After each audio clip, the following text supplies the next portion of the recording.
মাছ বন্ধুরা, এখন দেখাচ্ছি আপনাদেরকে দেশি গুলশা মাছের পোনা, যে মাছগুলো 5 থেকে 6 মাসে খুব ভালো কোয়ালিটি হয় আর খুবই ভালো বাজারজাত পাওয়া যায়। যেটা হলো আমাদের দেশীয় গুলশা মাছ, যে মাছগুলো নদী নালা হাওর বাওর খাল বিলে হইতো, এই মাছগুলো কিন্তু কালের বিবর্তনে মাছগুলো পোনাগুলো পাওয়া যাচ্ছে না।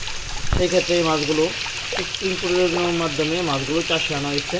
এই মাছের পোনাগুলো কিন্তু আমরা এই মুহূর্তে বিক্রি করতেছি। এখন দেখাচ্ছি আপনাদেরকে পাবদা মাছের কালেকশন। দেখেন, এই মাছগুলো কিন্তু বিভিন্ন জলাশয়ে পাওয়া যেত, খাল বিল নদী নালা হাওর বাওরে। এই মাছের পোনাগুলো কিন্তু এখন চাষের মাধ্যমে আনা হয়েছে। 5 থেকে 6 মাসে খুবই ভালো বড় হয় এবং কি ভালো বাজার মূল্য পাওয়া যায়।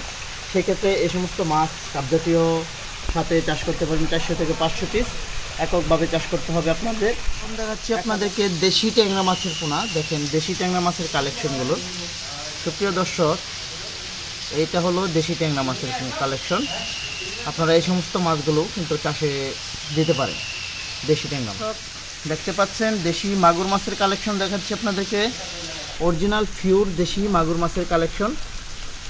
এই মাগুর মাছের কালেকশনগুলো বিক্রি করা হয়।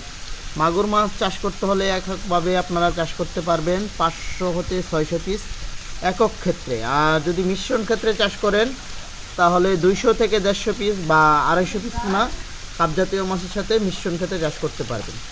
সুপ্রিয় দর্শক, এই সমস্ত মাছের কালেকশনগুলো আমাদের কাছ থেকে পেয়ে যাবেন।